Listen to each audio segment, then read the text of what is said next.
Rasulullah sallallahu alaihi wasallam itu sangat baik dalam menerapkan adab-adab majelis.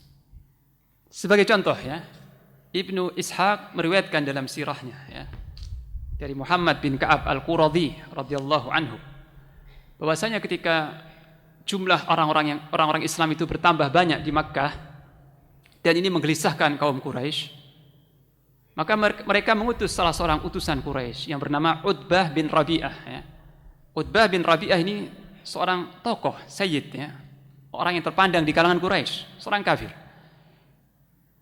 Mereka mengutus Utbah untuk berunding, untuk menyampaikan pembicaraan kepada Nabi sallallahu alaihi wasallam.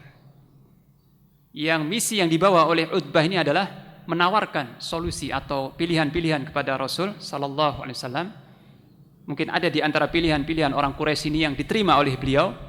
Sebagai imbalannya, beliau menghentikan dakwahnya, tidak mencaci maki berhala-berhala Quraisy dan menyesatkan para penyembah berhala. Itu misinya yang dibawa oleh Utbah bin Rabi'ah. Maka Utbah datang kepada Nabi sallallahu alaihi wasallam ketika beliau sedang duduk sendiri di depan Masjidil Haram di Ka'bah ya.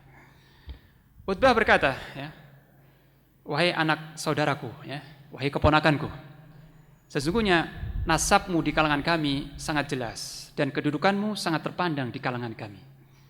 Akan tetapi engkau telah membawa sesuatu perkara yang besar yang menyebabkan kaummu terpecah belah, dan engkau bodohkan pemikiran mereka, engkau celah Tuhan-Tuhan mereka. Maka sekarang dengarkanlah ya, aku akan tawarkan kepadamu beberapa hal. Perhatikanlah tawaran-tawaranku ini, boleh jadi engkau mau menerima sebagian tawaranku. Maka beliau bersabda, qul ya Abul Walid asma'. Katakan wahai Abul Walid, kunyahnya Abul Walid. Katakan wahai Abul Walid, aku dengarkan. Maka mulai Utbah bicara, panjang lebar Utbah ya.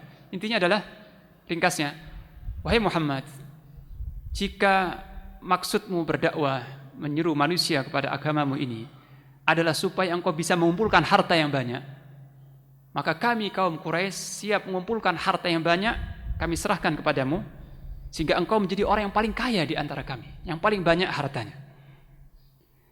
Kalau tujuanmu berdakwah ini agar engkau supaya menjadi raja, menjadi pemimpin dan raja, kami siap mengangkatmu sebagai raja.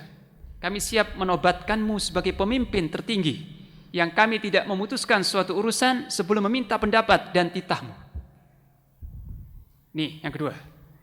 Kemudian yang ketiga, kalau yang datang kepadamu itu adalah sesuatu makhluk halus, jin, yang engkau tidak mampu menolaknya, mencegah bisikan-bisikannya, itu yang menyerumu dan mendorongmu untuk mengajak, menyeru dan sebagainya, maka kami siap mencarikan tabib, ahli pengobatan yang mampu mengusir makhluk halus tersebut.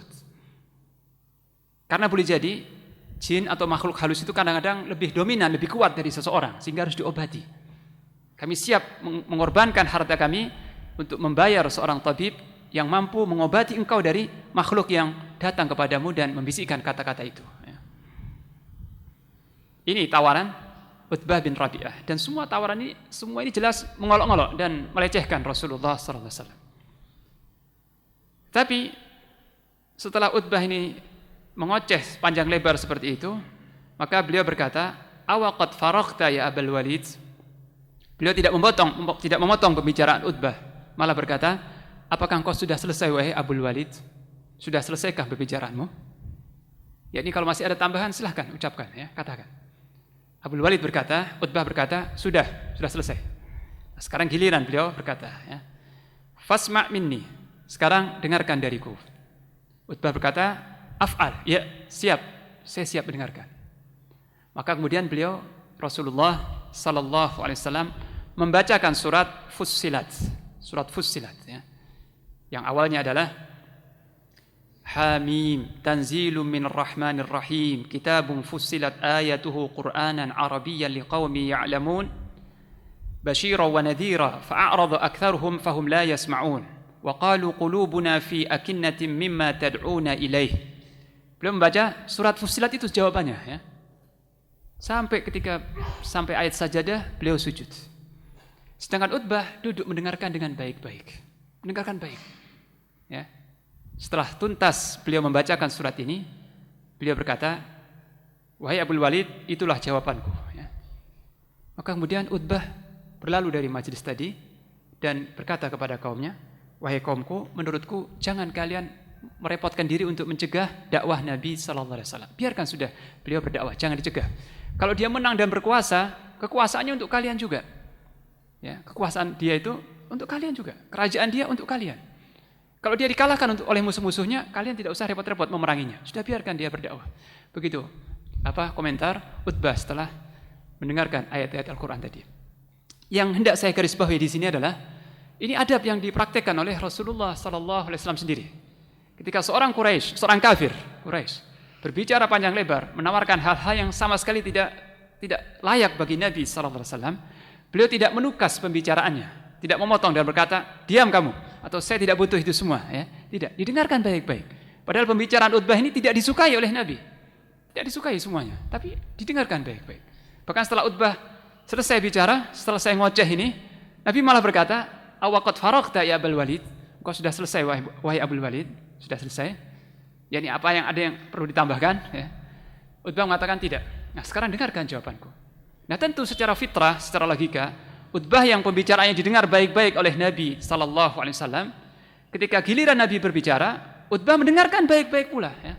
Karena pembicaranya sudah didengarkan. Maka giliran sekarang Utbah mendengarkan baik-baik pembicaraan beliau. Ini salah satu adab dalam hiwar, dalam dialog, dan juga adab majelis, ya.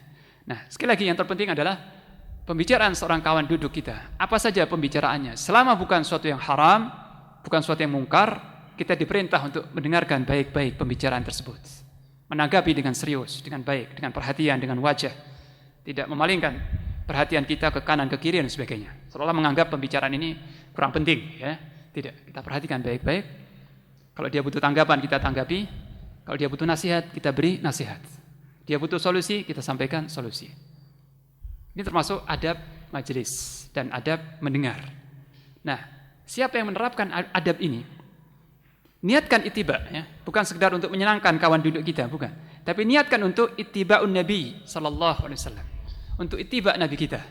Maka setiap perkara-perkara yang sekecil apapun atau seremeh apapun, kalau kita niatkan dalam hal ini ittiba, itu mengikuti sunnah Nabi sallallahu alaihi wasallam, kita mendapat ajar, mendapat pahala dalam perkara tersebut, ya.